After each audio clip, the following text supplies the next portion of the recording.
Guys, how's everybody doing? Since a lot of people really tuned in for my Leprechaun 1993 review, so I've decided to continue that review series and give you my thoughts on Leprechaun 2.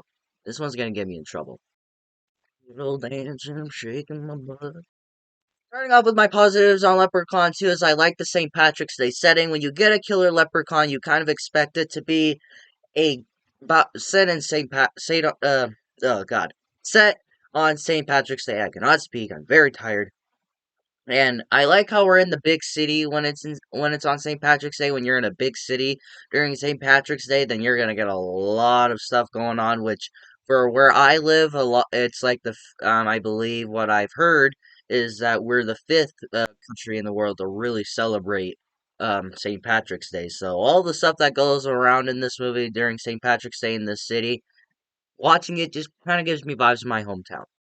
Second positive is the returning Warwick Davis. And Warwick Davis is easily the best part about this franchise, and I'm glad to see that he returned. And honestly, this series should have never gone to have 8 movies, but it was because of Warwick Davis that the series went on for so long. And I think he's just as good as in this one, if not better than the first one. But maybe I don't know.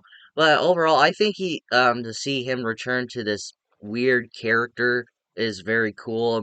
I don't know why he really continued to do it, but the fact that he did is just shows how committed he was to the role, and I do not blame him for thinking people are disrespecting this character, and that is why he's not returning. Come on, don't be disrespectful. Be respectful. This is kind of like a small positive, but it's just an actor that I like, and it's just kind of funny seeing him in here.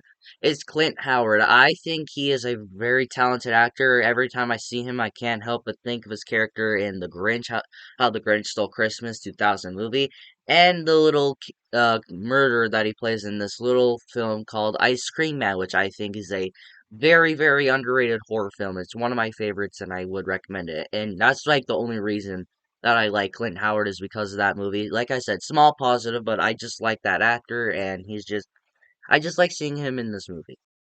Well, there's a little short scene in this movie I always thought was funny, and I always found it funny when I was younger, is when the Leprechaun and Morty have kind of like a little drink off where he's just chugging fucking bottles of whiskey, and he's so committed because, like, how he's, like, Irish and all that, and he's just fucking committed. He doesn't want to lose. He's like, drink all you can, drink all you might.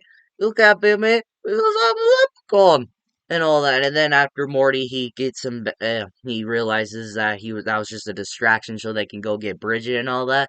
He tries to hit him with a fucking ashtray, and it's kind of funny to see Warwick Davis play a drunk leprechaun. He's like, "Uh." Another scene that I like in this movie is the espresso kill. God, I can't speak. Now I'm gonna talk more about the kills later, but I do like this kill and kind of the lawnmower kill, but the reason I'm not talking about that is because it's kind of off screen, but it is kind of funny when you see it. Where I'm actually gonna talk about this one first, where after the leprechaun gets done drinking all this alcohol, he's trying to sober up, drinks a bunch of espresso to wake up, trying to clear his head from all the alcohol and all that. And the one guy's kind of insulting him and all that. And then the leprechaun thinks he wants to take his gold to pay for all the espresso. He stabs him in the both of his hands with the forks, and then he turns like the espresso steam up, and he's just blasting him in the face, and then it's all bloody. Prosthetics don't look great, but it is a fucking gnarly ass kill. I actually kind of do want to talk about the lawnmower kill. It's off screen, that's why I didn't want to talk about it, but I do find it funny where there's this guy that that kind of likes Bridget, where Bridget and Cody are dating, which are fucking horrible characters. But he tries to get in her pants in a way, and then after she tells him to fuck off in a way, she's in the garage and stripping down, and he thinks he's gonna put his face in an old big pair of titties, but no, it's a fucking lawnmower. It cuts away where he's just starting up a lawnmower, and there's fucking blaze, but he thinks he's staring at titties, and because the leprechaun make him see all this, and they tries to fucking put his face in him with the fucking lawnmower, cuts off his face. It's off screen, but it's a fucking hilarious kill. Now on to my negatives. I fucking hate the characters and the acting that they do is fucking horrendous. I hate Bridget. I fucking hate Cody. I don't hate Morty too much, but he is a fucking hateable character. And like Bridget's acting, like the person who plays Bridget's acting is fucking terrible. Like fuck, it's seriously, it's so bad. Like there's one part where she gets roses from Cody. He's like, I can never be mad at you. And I think this is kind of stupid. How is the leprechaun allergic to, like, fucking raw iron?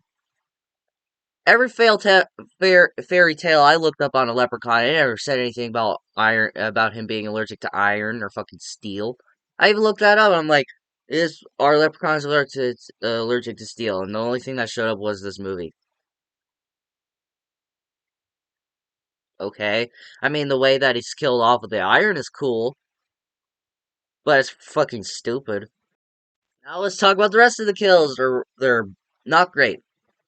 No, they're they're always just off screen or they're just simple neck snaps again. I want more creativity.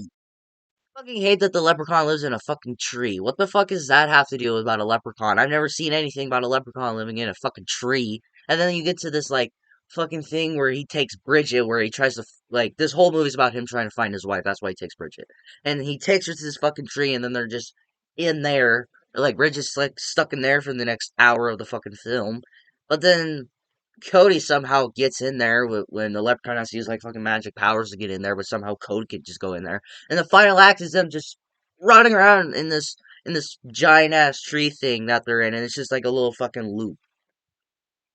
That's just boring to watch. It's not interesting. It's just fucking stupid. Why does the leprechaun live in a fucking tree?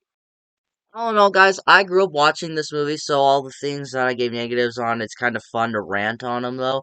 But this is a film I don't see myself rewatching as much as I did, but I don't think it's as bad as people put it out to be. But actually, scratch that. I do see a lot of the hate that this movie does get. But like I said, I grew up with this movie, so I can kind of forgive it. So I wouldn't say buy it.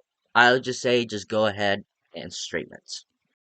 What do you guys think of Leprechaun 2? Are you like everyone else and fucking hates this movie, or are you like me and you kind of have some sympathy for it and you kind of enjoy watching this movie where it's kind of so bad that it's good? Let me know in the comments below and we will talk about it. If you like this video, like it. If you loved it, subscribe and hit the bell notification so you will get notified for my latest videos.